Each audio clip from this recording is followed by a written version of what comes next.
Welcome, everyone.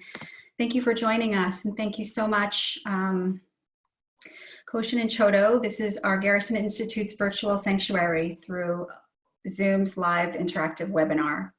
Our guests today are Sensei Robert Chodo Campbell and Sensei Koshin Paley Ellison. Sensei Robert Chodo Campbell co-founded the New York Zen Center for Contemplative Care. In order to bring the work to a broader audience, he co-developed the Foundations in Contemplative Care Training Program. Chodo is part of the core faculty for the Buddhist Track in the Master in Pastoral Care and Counseling at NYZCCC's education partner, New York Theological Seminary. He teaches at the University of Arizona Medical Schools Center for Integrative Medicine Fellowship. Sensei Koshin Paley Ellison is an author, Zen teacher, Jungian psychotherapist, and certified chaplaincy educator. Koshin co-founded the New York Zen Center for Contemplative Care, which offers contemplative approaches to care through education, direct service, and Zen practice. He has served as the co-director of Contemplative Care Services for the Department of Integrative Medicine and as the chaplaincy supervisor for the Pain and Palliative Care Department at Mount Sinai Beth Israel Medical Center, where he also served on the Medical Ethics Committee. He's currently on the faculty of the University of Arizona Medical Schools Center for Integrative Medicine Fellowship and the Integrative Medicine Fellowship of the Academy of Integrative Health and Medicine. He's also a visiting professor at the McGovern Center for Humanities and Ethics of the University of Texas Health Science Center of Houston Medical School. So before we begin today's session, I'll go over a few items about our call. We're on a Zoom webinar, as I'd mentioned, so participant audio and video are off. You will only see the teachers and, for the time being, myself. We are recording this, so for anyone unable to attend live, you'll have a chance to view recordings as well as a schedule of upcoming sessions at garrisoninstitute.org. We're really glad to be able to offer these sessions during this time of heightened uncertainty. So we're offering these for free. We would appreciate any donations you are able to give to support us and help us to be able to provide these opportunities for everyone to be able to connect to our wonderful teachers like Sensei Chodo and Koshin during these challenging times. So if you are able to donate, you can do so on our website. Thank you. Finally, we will have time for Q&A toward the end of the call. So you can post your questions in the Q&A panel, which is accessible with the button at the bottom of the screen by hovering your arrow over the button. The chat box will be closed, so please direct questions to the Q&A. We will try to get to as many questions as we can as we're on here for an hour, so please forgive us if we're not able to get to all of your questions. We're really grateful for this time together, and thank you so much to Sensei Koshin and Chodo for being with us today, and I'll turn it over to you both.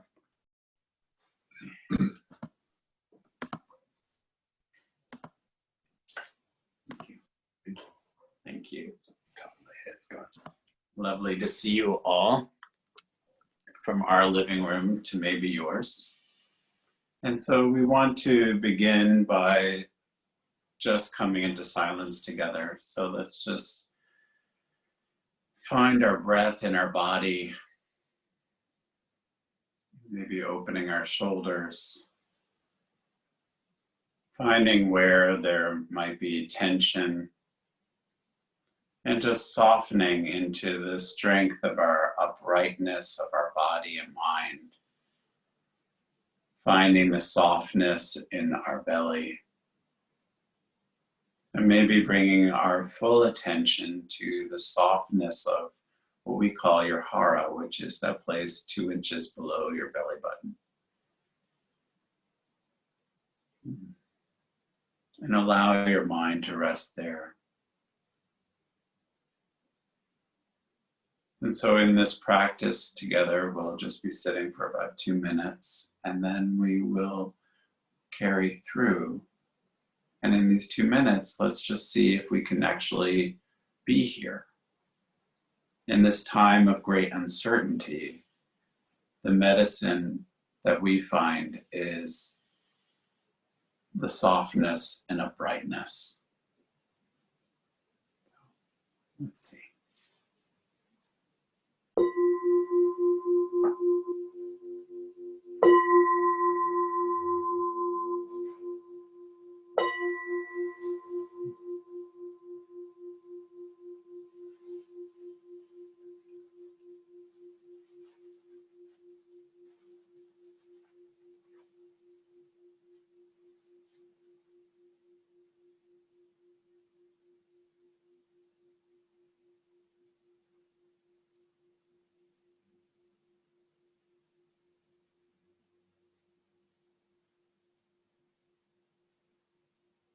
Just keep returning to the breath,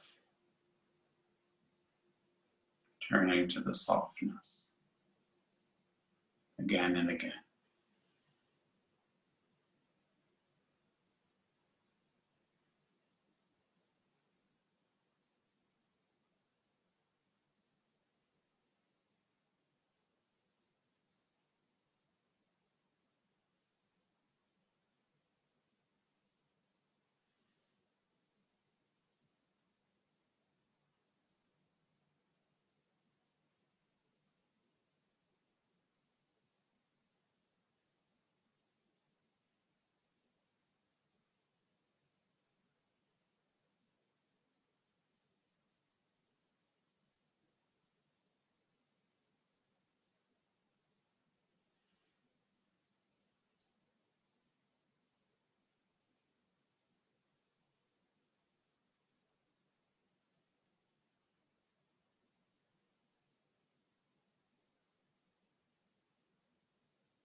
Just keep finding your breath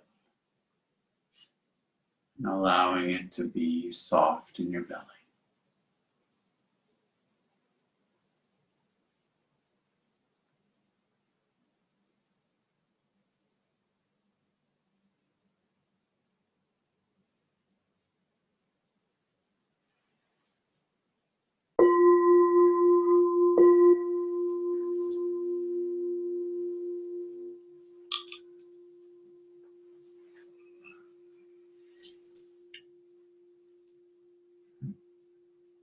So good afternoon.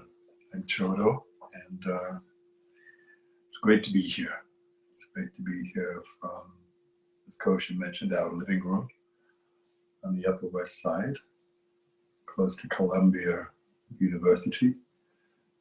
We're here today to talk about our practice at a time of COVID and resilience and how to be with our practice in a new way for right now. As I sit here in our living room, one thing that's really present for me right now is the silence. The New York City streets, particularly in our neighborhood, are usually bustling with car horns and students and just people really filling the streets. And going outside for my walks every afternoon, it's really, really shocking just how quiet it is.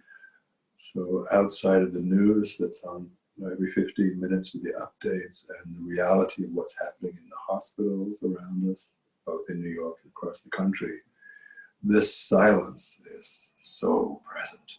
And, it's really, really interesting. And, it's a great opportunity to work with a different sound. What about you, Coach? Yeah, I'm just moved to be here, and I feel that this is a time to, where everything that we maybe have feared or have been concerned about or wondered about is just right here in our face. And to, the reality of life and death, the reality of, you know, that we may not see the people that we love again if they get very sick. The reality of how truly fragile society is, how truly fragile our health is. You know, these are teachings that Shakyamuni Buddha, you know, himself encountered and realized, my goodness, I have to practice.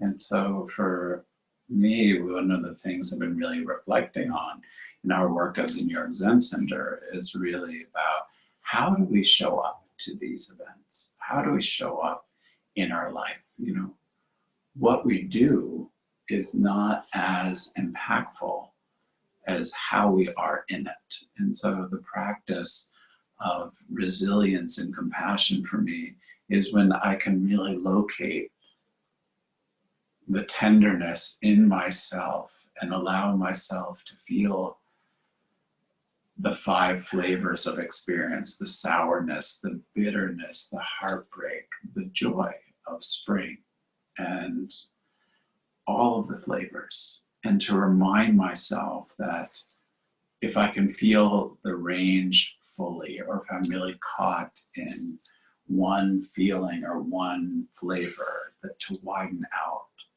and to ask for help. And so I feel like this is a time of deep reflection, of deep grief, and to make space for the grief, for the sadness, for the uncertainty, for the joy.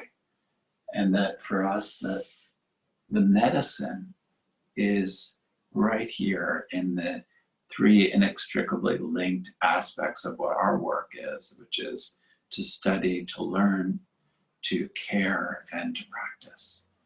And so I'm just moved by this time that we're in.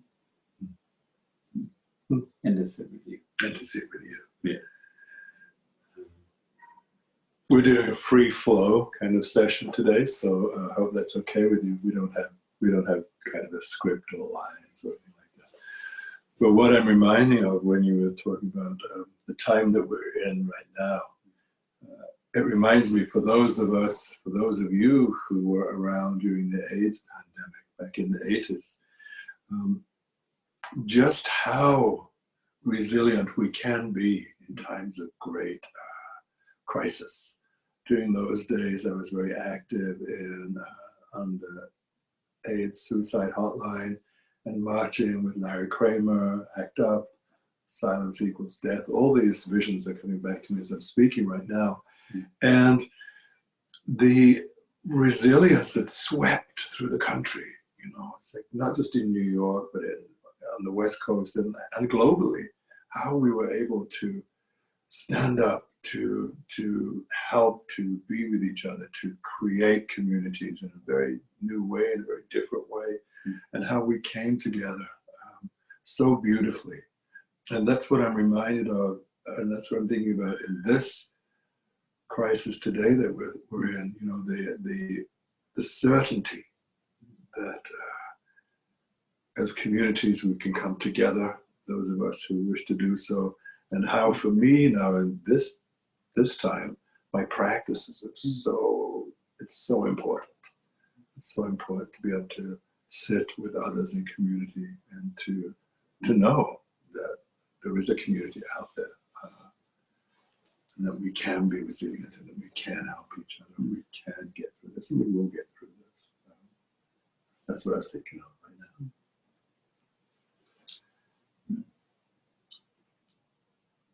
I'm feeling a lot of tenderness with being with you. And Why not? but to me, this is also one of the things that I'm just really evoked with this time. It's just about real appreciation of who we're with and who is in our life. And so to me, I'm just reminded of a gratitude practice, you know, of really thinking every day about who we're grateful for and feel tender towards, and reaching out to those people and just letting them know how much we love them. You know, so important.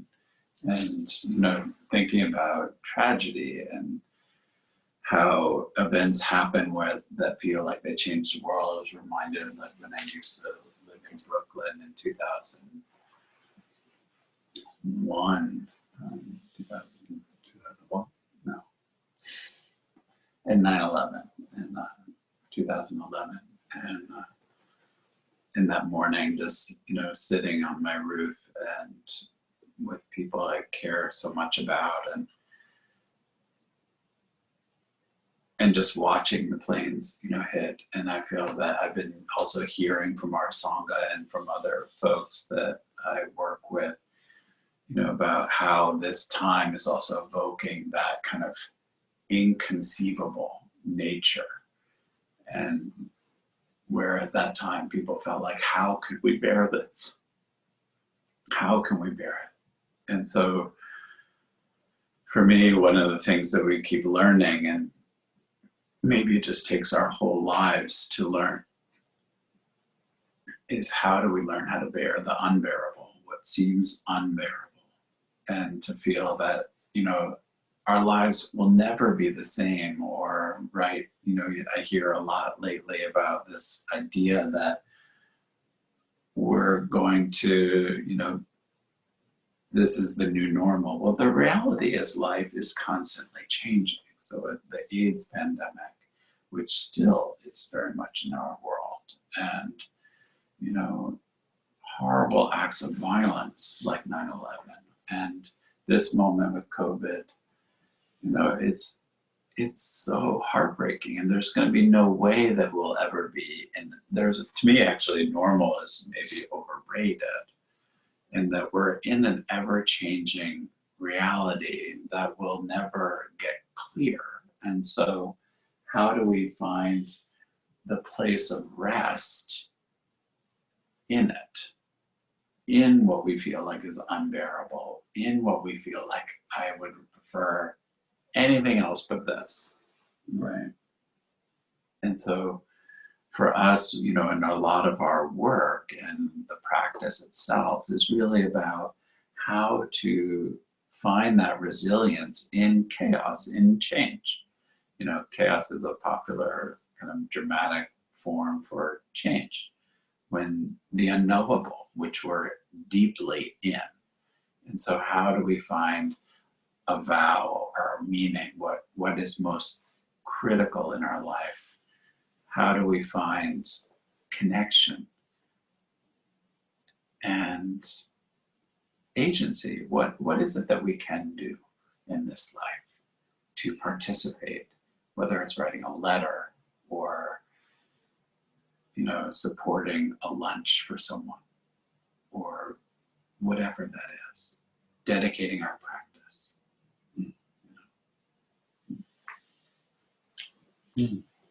Yeah, I think writing a letter, sponsoring a lunch, checking in on the neighbors, these are the kind of things that actually build resilience in us.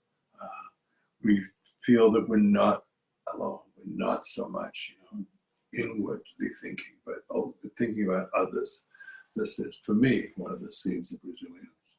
And the practice, we have in our Sangha doctors and nurses who are actually on the front line, and chaplains in the hospitals.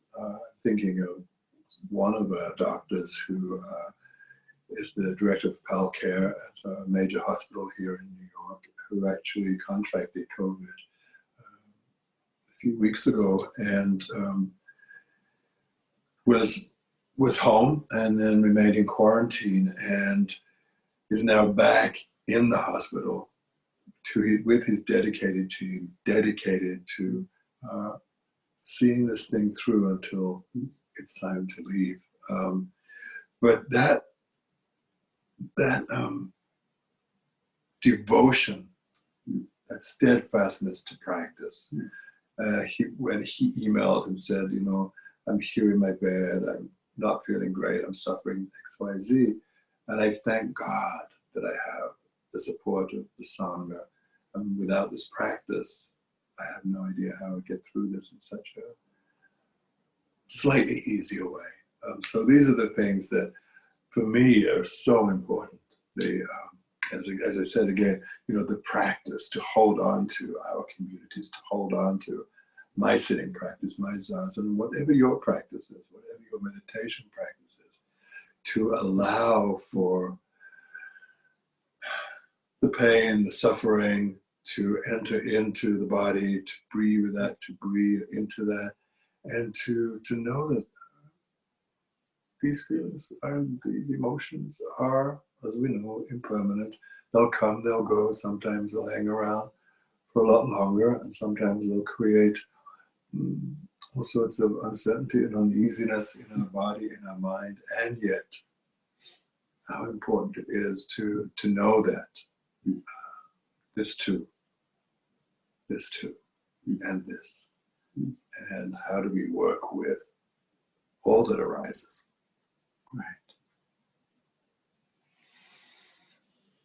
Yeah, I'm just really also reflecting on how invaluable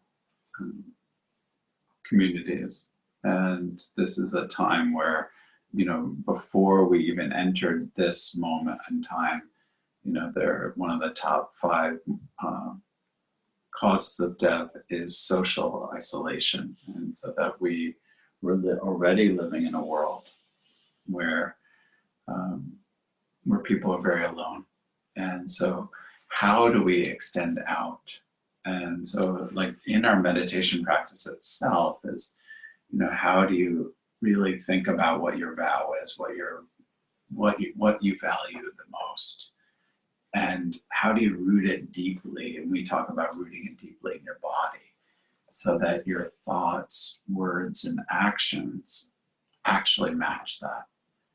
And I feel like this time is a way to like really get clear about, do your thoughts, words, and actions really match what you say is most true for you? And then how do we radiate that out? How do we then widen out that vow, that value into the world? So through our thoughts, words, and actions. So to me, it's a really powerful time to really reflect on, am I really clear? And many people that we've talked to in the Sangha and beyond the Sangha about, wow, like the way I was living my life is not how I want to live my life. And I really need to change. And many people are actually talking about slowing down, and not me. Not Chodo. He talks about slowing down. And but I think it's so important, right? Like, but I think what you struggle with too, I think is really important, is like that you want to slow down and feel the need to slow down and struggle with it. And so to me, the beauty is how can we be together in relationship in the struggle? And so that we don't have to be alone in our suffering. And the beauty of the Four Noble Truths and the Eightfold Path is that you have to really know we suffer, that there's a cause to it, which is our greed. And we get so tight around our suffering, and that we can pivot out of it. And then we can walk the path together, shoulder to shoulder. And I think that's so amazing, is to realize like, wow, what's your struggle? And I'll let you know what my struggle is. And then we can actually encourage each other and support one another in our struggle together, because everyone suffers, everyone struggles. And if we can get clear about what our struggle is, we can say like, hey, you're doing that thing again, and you really want to slow down, or you really want to connect. And so for us, the resilience is that kind of also comes from functioning with that kind of compassion, right? And the compassion as, is really the bridge from empathy into how we function. Compassion for us is really what we do. Right? You bring to mind, you're talking about communities in isolation, this whole Zoom technology, which has kind of new for me. I'm a kind of a cyber tech dinosaur, so it's all surprising when I see all those faces on the screen at one time. But we have, as an organization, have been moving so many of our programs now online because we just have to. And it's been an incredible joy for me to begin to discover what's out there in the world of technology. Our sitting Zazen periods and the days that we offer meditation have increased, and the number of attendees now for Zazen is almost 100% increase. And this is from students who have been with us or have moved away to other parts of the States, students who are obviously in the city but can't get to us. Or in Europe. Or in Europe. On Monday, we had a couple of people in from London and the Netherlands, and breaking out into these chat boxes and listening to the same, almost same, and the most similar stories of how they're finding this way of connecting to be so incredibly important. You know, to be able to get on Zoom, like Hollywood Square, sit and talk to each other, and really, really, really benefit from each other's experiences, to know that they're not alone in this awful, awful crisis that we're going through now. And actually, interestingly, comparing their experiences from here in New York, in the United States, but especially for us here in New York and in Europe, and how we're all handling it somewhat differently. And yet, the common thread is we're all in this together, which I think is so important to realize that, yeah, we're not alone. We are in this together. And how do we, as you said, widen out? And how do we really see each other as not separate? You know, this is not my tragedy. This is not, you know, I'm not the only one dealing with this. We are all dealing with this in the ways that we can, in the ways that we know how. So important. I mean, for us, it's just like that living by vow and rooting it deeply and widening out in many ways is the way to build resilience, right? To like really be clear. And how exciting and life-giving that is in a time when we don't know really what's going to happen tomorrow, which is always true. But how are we going to live today? How are you going to live right now? And to me, like to feel that, to feel the tenderness of that, and to allow ourselves to tenderize in this time of pandemic, to just become more intimate with ourselves and those we love. Yeah, I think that, you know, it really brings to the forefront the idea of staying in, not knowing, staying in this moment. The reality is that we don't know where we will be tomorrow.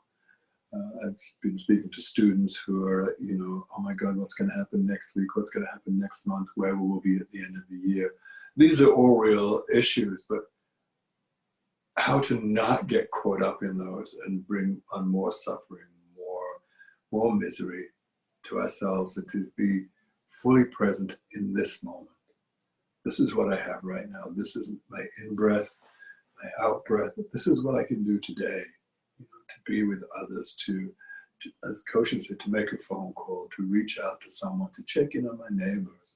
Again, it's coming back to being, building my own resilience and not finding myself separating from others in my fear, in my not knowing, but to taking all the right precautions, of course, mask and gloves, and checking on people in the building, checking on my neighbors. Because I don't know, actually one of our neighbors, we live in a small apartment building, so we all know each other.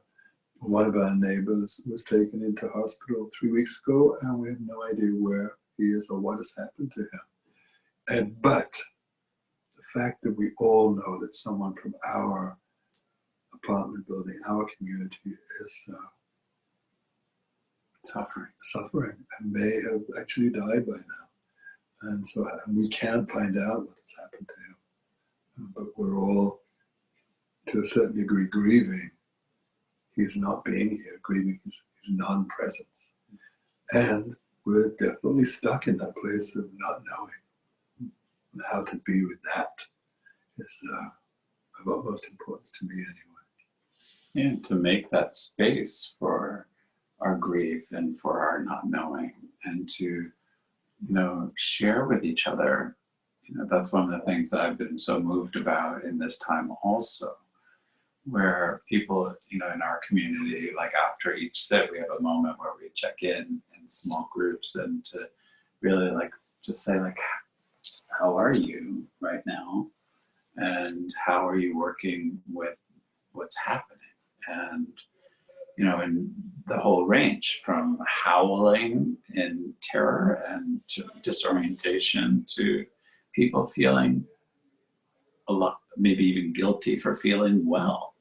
And we've been hearing a lot of that. So people who are actually feeling okay, actually feeling like, oh my God, I can't say that to anyone. And how interesting that is. So kind of, again, going back to the 5 flavors, what about the sweetness, the savoriness of this experience also? We know the bitterness, we know the saltiness. We know the sweetness. And the sweetness. Do you have any questions? Do we have any questions? Any questions? Valerie. No, we can continue. Yes, lovely. We have a number of questions. To start from Ira. She says, hello, Koshin and Chodo. So good to see you. I'm sitting in one room of our apartment listening to you while my husband is listening in another room because he's recovering from the virus. And we haven't been able to be in close proximity or have physical contact. It's so painful at a time when we need so much support and we're not able to hug or be close to one another. And the sadness can be overwhelming. Can you say something about how to work with these overwhelming feelings? Well, so nice to hear from you, first of all. One of the hardest things, the most difficult things, the most heartbreaking things is this not being able to touch, not being able to be in close proximity even to our loved ones, to our husbands, our partners, our children, our parents. It's so heartbreaking, as I said. And how do we work with that? How do we extend out our love? How do we find ways to make it more obvious, more known? How do we set our intentions to be more loving and kind to those that we love so much when they're in close proximity, when we're able to do that, when we're able to speak to them, when we're able to sing, to read poetry, to write letters, put them under the door? How do we get creative to maintain and actually enhance and magnify the love we have for each other when we're able to? In some ways, it may be less of a heartbreak than those who are in the hospital and are separated by a wall. It's not to diminish anyone's experience, but to also brings to mind the terrible experiences people have in the hospitals where they're saying goodbye to their loved ones. They're hearing their last breaths on an iPad or on an iPhone. But back to you, Ira. My heart goes out to you and your husband. It's an incredibly difficult time. But can we get creative? How can we show our love in other ways? When we can't touch, when we can't hug, as you said, when we can't just it's all going to be okay. When we can't do that, can we write a letter? Can we sing? Can we play our favorite songs? Thank you, Ira. I'm sure our hearts go out to you in a big way. Thank you. Thank you. Another question from Charlotte. Many people are struggling with eating too much or poor quality food as they try to cope with difficult emotions during this pandemic. Food and eating can also be gateways to our spiritual life. Can you speak to this, please? Yes. Oh, goodness. Chodo is an amazing, my experience directly is that Chodo is an amazing cook. And he's, cooking and cleaning and taking care of the house is like his sweet spot, one of his many gifts, actually. And so I've been eating more gorgeous, creative meals, and I have 3 meals a day than I have in years. And so I experienced that too. And I think it's, really pausing and appreciating, like that what we do before each meal is to, just pause before we are eating and looking at each other and bowing to Looking at the color of the food. Like, yeah, looking at the food, it's so beautiful. And the care that he takes to prepare how it even looks on the plate and the beauty of that to create, like in Zen, it's actually usually the most senior monk would be the person who cooks. And so it's like a deep art of deep practice to really envision how each grain of rice is not to be missed. And so it's such an amazing experience. And like our lives, it's very easy to go into like junk food. And I want to talk about junk food. hold on. I'm the exact opposite to Koshin in many ways, but it's great to prepare these delicious meals, and I'm kind of have a lot of experience in my life of being around food and preparing food. But on the other side of that coin, Charlotte, is my predilection for sweets, and I have not eaten so much sugar than I have in the last month. It's almost obscene how much sugar I'm putting into my body, and it's the opposite. Whereas with Koshin, it is a gate when I'm cooking and I'm presenting the food on the table. It is a gateway to the spiritual practice, because the mindfulness, the looking at the taking in the colors and the textures. But for me, in between those in the beautiful kitchen, he's like Cookie Monster. And we've just come through Passover with coconut macaroons that are a danger to be in our house, but I've hid them all over the house, and chocolate. So, and I have to look at why I'm doing that. I'm getting to that. So, Charlotte, what I'm trying to, for myself, is to really understand why I'm doing that. And it's out of, some fear, I guess, to contradict everything I've said in the past, and it is out of moments of uncertainty that I kind of like reach for chocolate, as opposed to one of the delicious, organic carrots that are in the fridge. I reach for bar chocolate.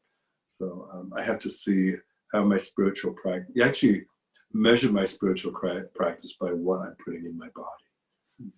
So thank you for reminding me of that. I should make a concerted effort today to not eat any more sugar. Exactly. Thank you, Charlotte. Lovely. And from Michael, hi Koshin and Chodo. I'm curious as to what practices in particular you recommend for embodying our ideals and values so that we can align our thoughts and actions, i.e., what kind of specific meditations might you recommend? We live in such an amazing time where there are so many practices available to us, which is so amazing. And at the same time, it has its own shadow, because we could be very busy trying a million different things.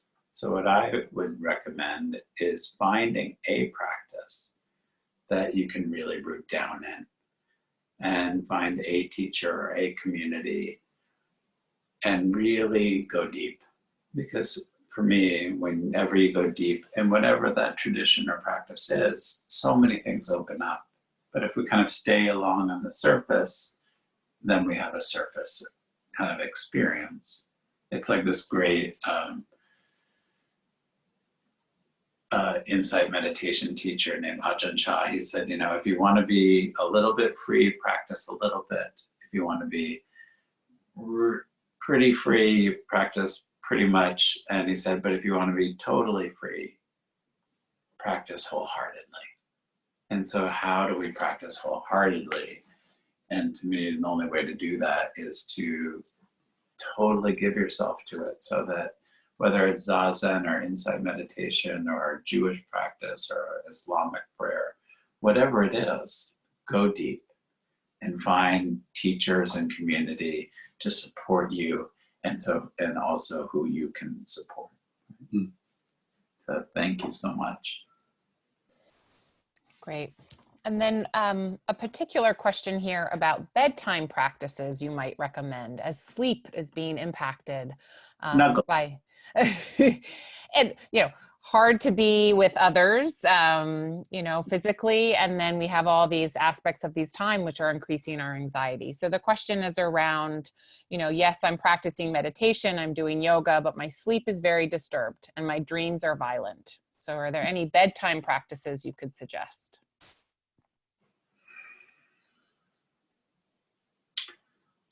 Well, I would suggest, you know, there's a wonderful Zen teacher named Hakuen who came up with, when he was very disturbed in his life, he developed this called a warm butter meditation that I find incredibly helpful.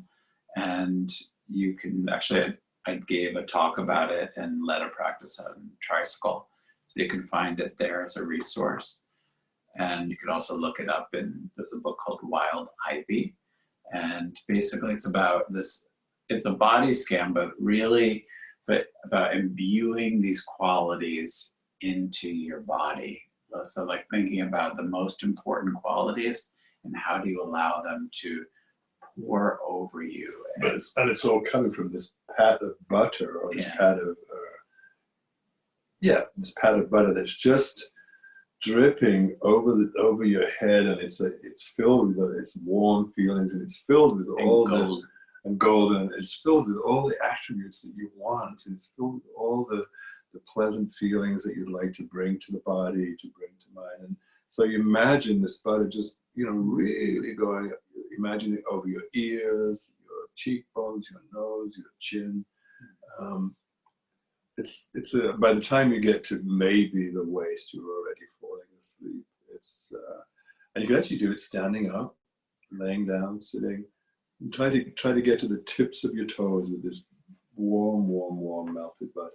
Or as Koshin said, go to Tricycle magazine and read it in Wild Ivy. It's a great meditation for when we're in that way, the agitated state. And also realize that many people at this time are also having very disturbing, violent dreams. It's just the time we're in. And that also will change. Because even the violent, terrible thoughts or the darkness that feels like is coming won't last. It also changes.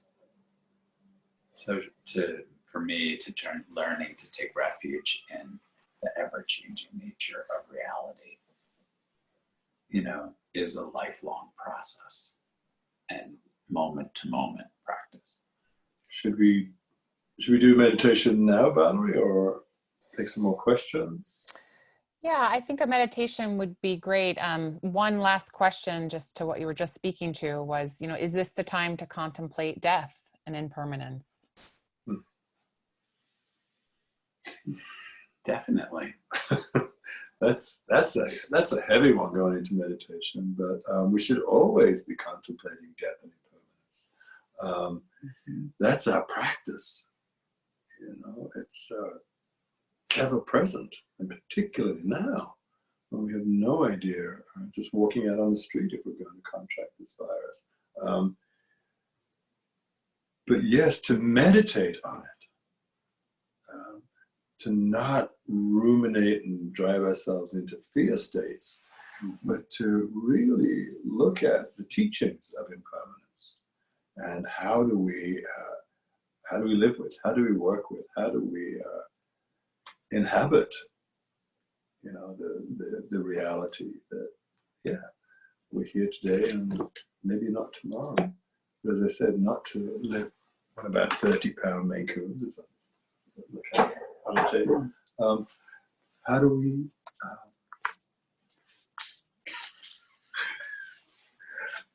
yeah, that's Obi, and he's decided he wants to be with us. He's nudging us to meditate. Any more on that, life and death? Yes, well, it's what we can most rely on. It's like Shakyamuni Buddha at the beginning of our time together. We're talking about he encountered old age, sickness, and death.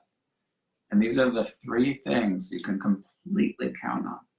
You will get older, whether that's a minute or 80 years or 90 years, and that we will get sick for sure of some kind, and we will die. It's like these, like the most reliable things that we're like, no, I'm not gonna deal with. And the other thing that he encountered was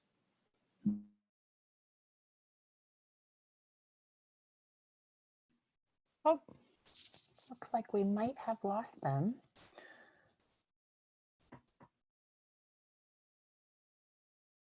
Perhaps the cat.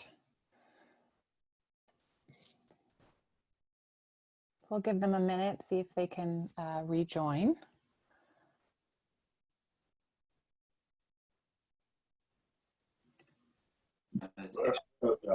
There you are. Yeah, Valerie, where are we in time?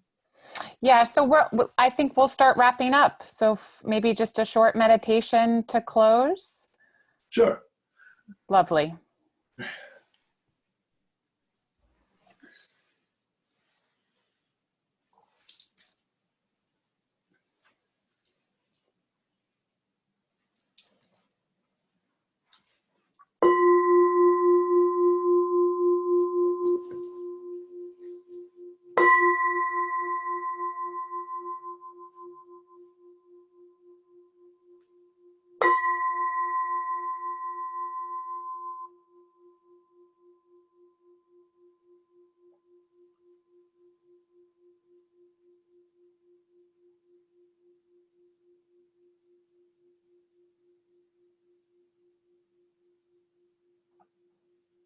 So take a moment to notice your breath,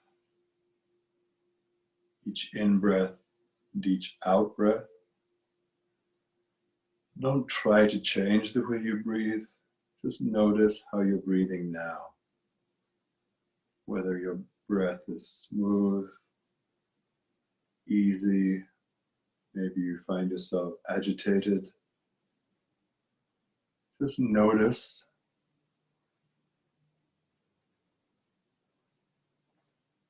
The more that we notice the breath,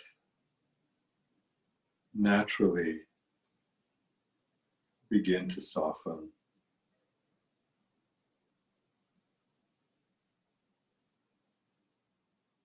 Set our intention to find a place of stillness in the body.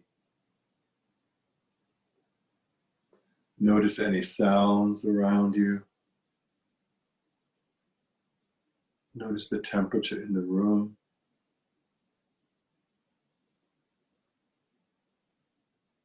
And feel the weight of your body pushing down into the chair or onto the cushion. If you're laying on the bed or the floor, just notice the weight of your body, whatever it is that you're connecting to, supporting you. So if you're sitting in a chair, feel the weight of your body, notice your buttocks in the seat, and then a slight shift in consciousness when we notice the chair supporting us.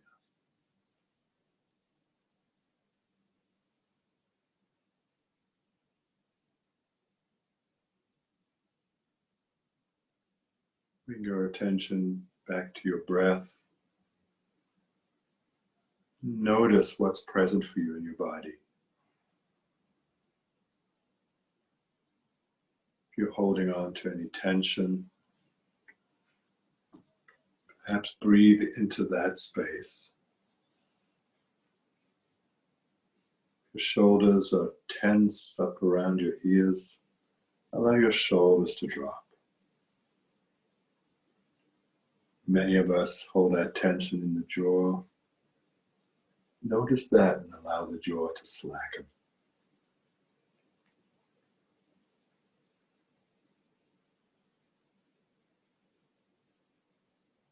Again, noticing the breath, each in-breath and each out-breath.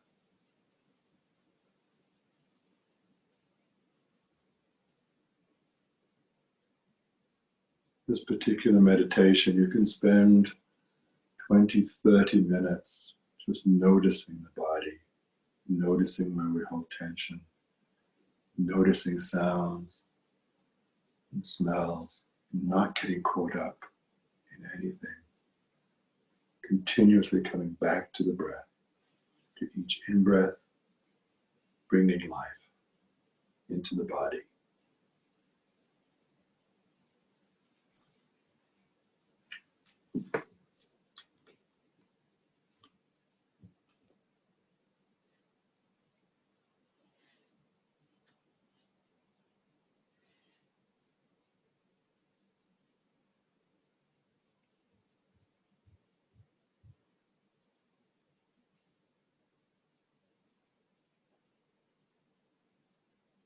Just keep returning to the breath.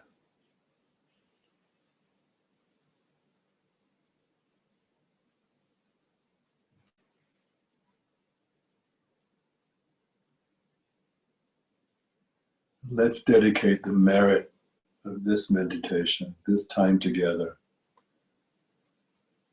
to all those living with COVID-19,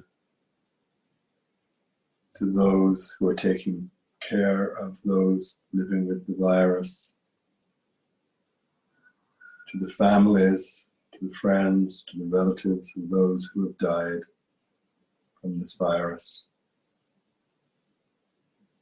Can we hold them in our thoughts and prayers? All those living in fear of COVID-19, can we hold those in our thoughts and prayer? Can we find the compassion to hold ourselves?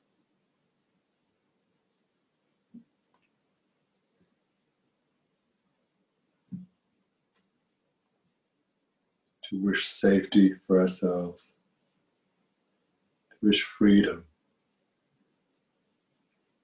from our mind will go to pain and suffering. To simply be present to each breath in this moment. No pain, no suffering, just this moment. Moment by moment.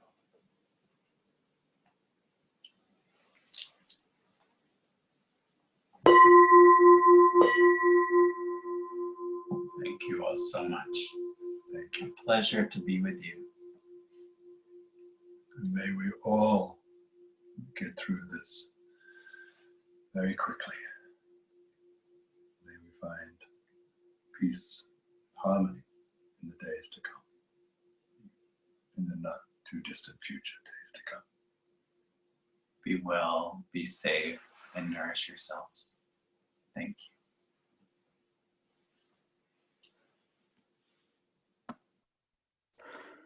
Thank you so much, Sensei Ellison and Campbell, for being with us today. Thank you everyone who's joined us on the call. Our next session is with John Tarrant on Monday, April 20th at 4 p.m. Please join us for that and keep checking in on garrisoninstitute.org for all the upcoming session dates and to view the recordings of this call and others.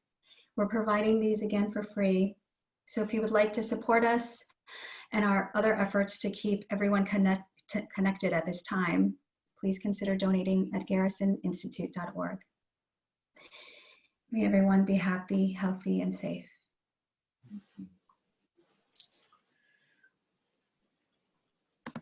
Mm-hmm.